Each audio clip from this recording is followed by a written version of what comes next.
right, it's that woo woo. We are back with another reflection on the daily Vedantic, and that woo woo. That is a shout out to all the OG YouTubers out there that remember that video with the car whistlers. It's that woo woo with, what was that guy's name? Bub Rub. With Bub Rub. And that's actually somewhat relevant to the episode today, which is all about the role of community in our lives. And this is a bit unintuitive for many of us that grew up here in the West, and many of us that just have not spent that much time reflecting on the role of community in our lives. Within the philosophy of Vedanta, community is critical in our path. But it's not the community you might think of when I say community. You might imagine just a group of people.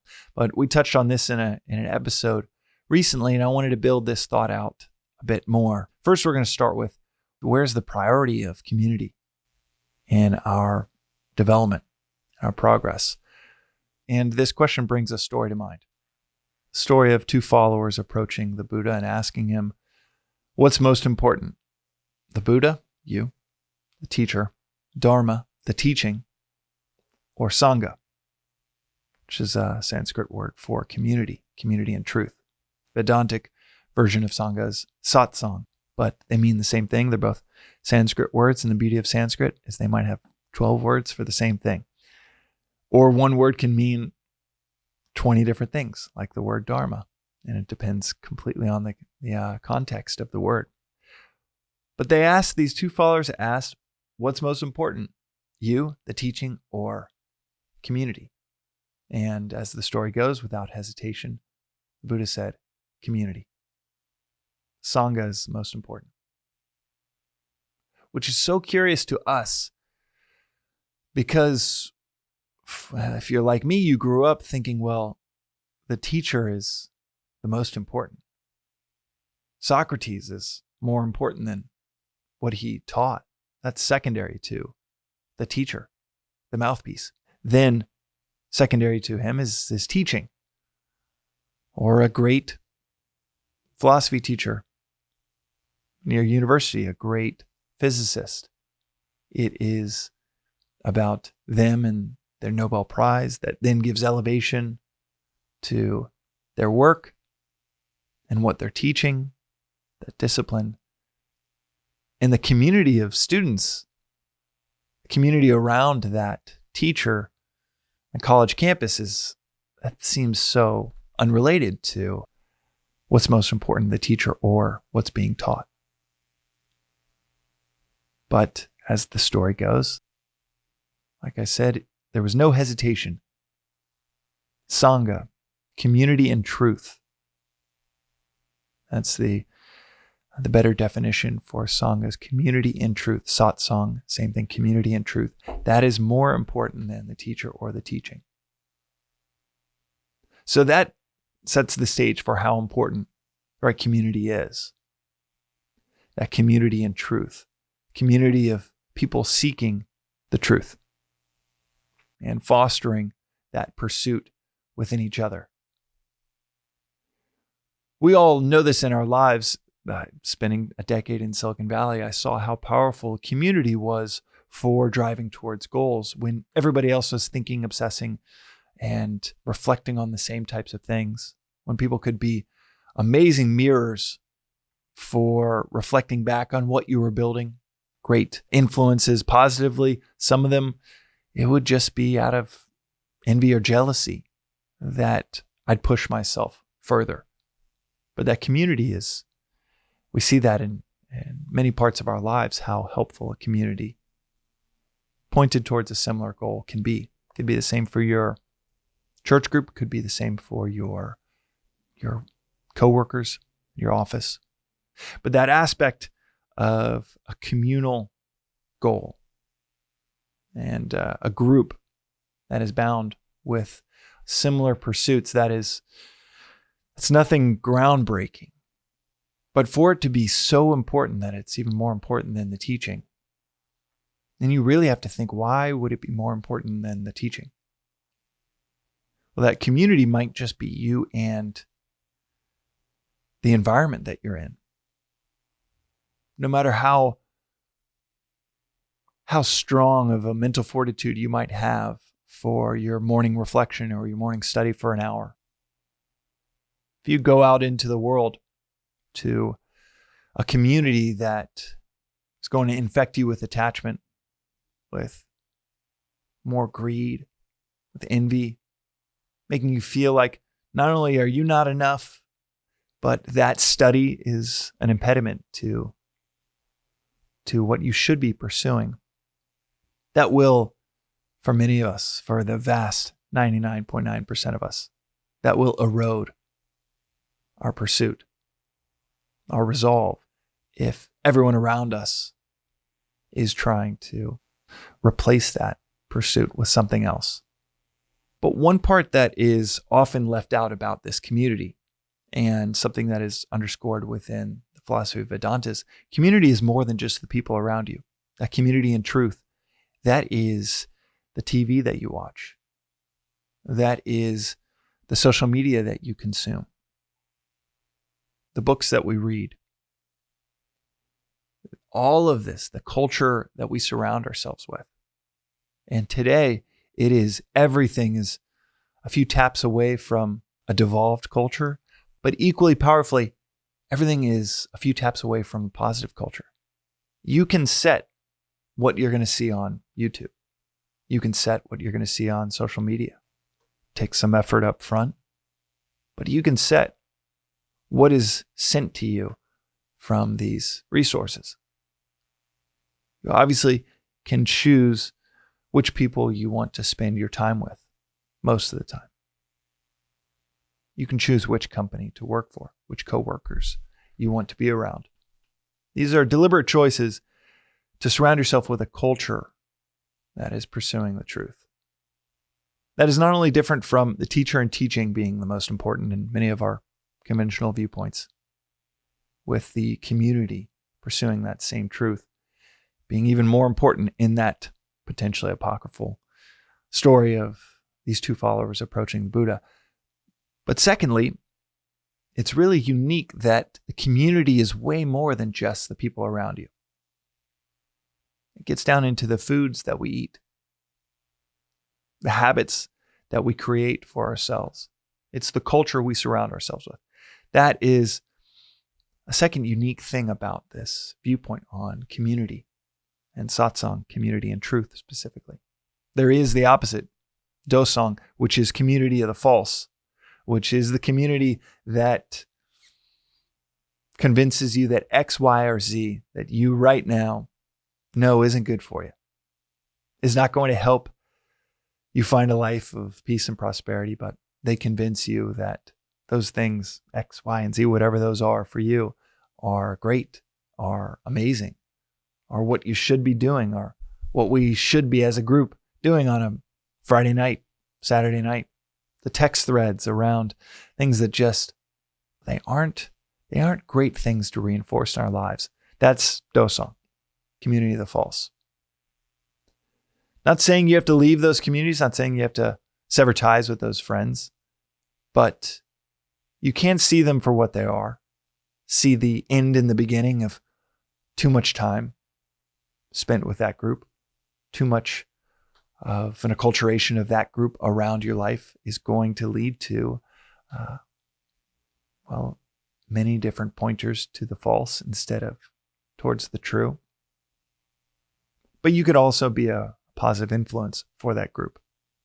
And many of them might be yearning for something positive. Something as simple as, I'm going to stop at 2 drinks. Or something as simple as, man, I just love getting up early and not feeling like total S. So I'm going to head home after 9. Those little positive influences can have massive effects on those around us. But in that satsang group, that community that is pointed towards the true, that is a third aspect that makes that really unique in our lives.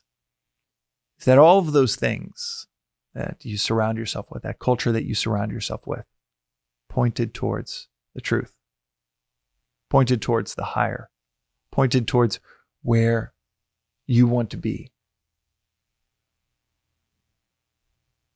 Those things end up reorienting the patterns of our thoughts.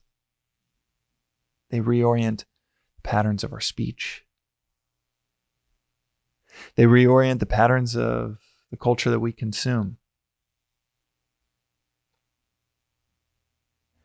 They are like these mirrors, 19 mirrors, showing back at us where we have work to do or the path that we can take to get to where we want to be. In the philosophical sense, in the same way that finding great mentors might get you where you want to be professionally. Finding great coaches might get you where you want to be if you're training for a sport. This is very similar. And these communal reinforcements happened throughout the day. Not just in the time you've carved out in the morning, but throughout the day. Do you all know how large language models work for this new revolution within artificial intelligence? Companies like OpenAI or Anthropic, they use what are called large language models. And what does artificial intelligence have to do with large language models? Well, I'll give you the simplified breakdown of how these large language models work. So the AI that we interact with today, it is conversational in nature. You write a question to it, gives you an answer.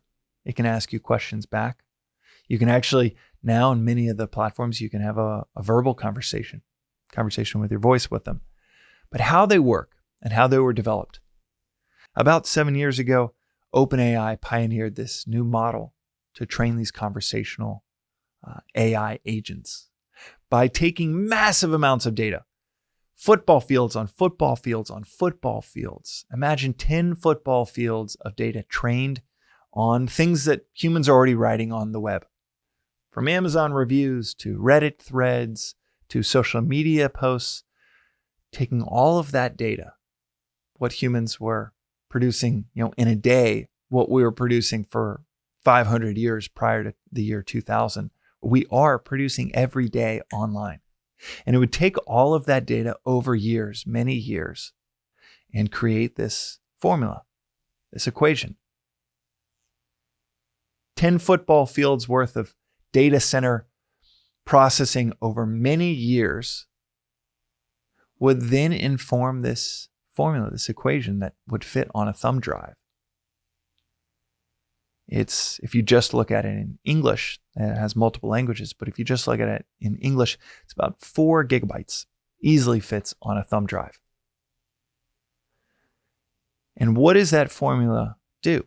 That formula takes everything that all of us as humans have been writing for years and years and years, and it forms a predictive model where it can predict what should the next word be for any given sentence. And again, this is an oversimplified synopsis of how this technology works, but it is accurate.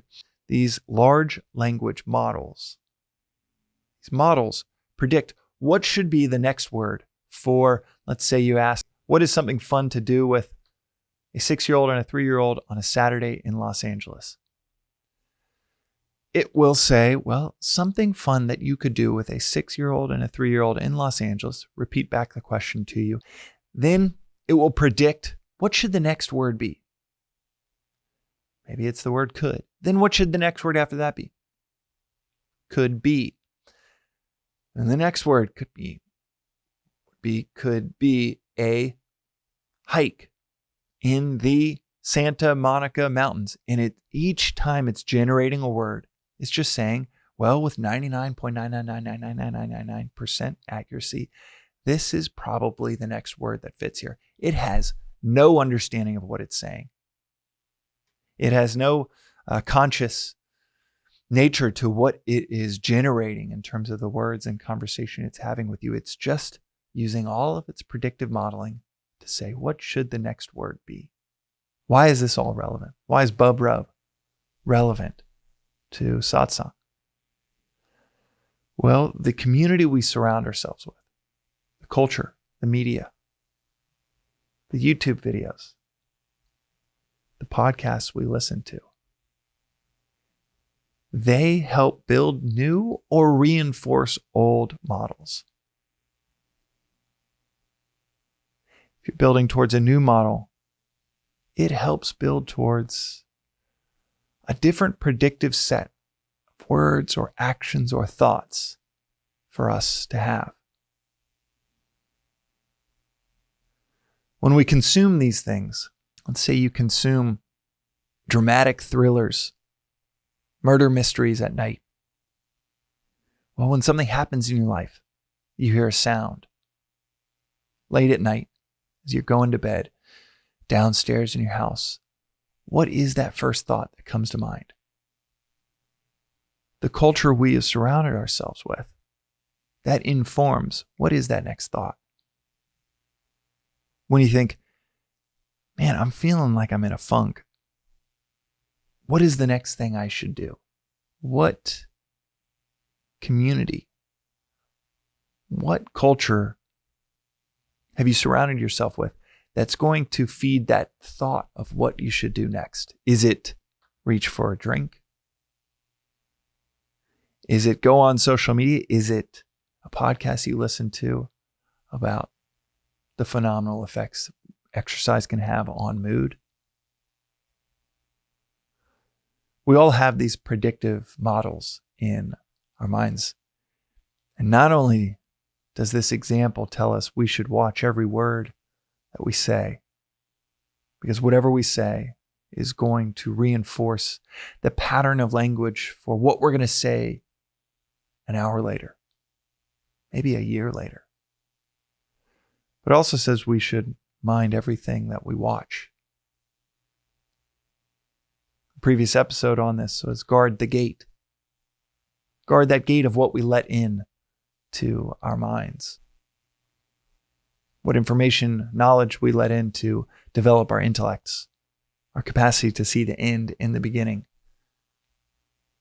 And then all of this is critical. It's one of the most important things that's worth repeating over and over and over again around having that community and truth established around us. And like I said, luckily with the tools we have online, probably with the device you're watching this very episode with or listening, if it's on the podcast player, phenomenal device to shift that culture. It doesn't have to be radical. Start nudging those algorithms towards that which will develop you, towards the truth. And over time, that shift ends up being a phenomenal satsang. Independent of, you might be 10,000 miles away from an ashram.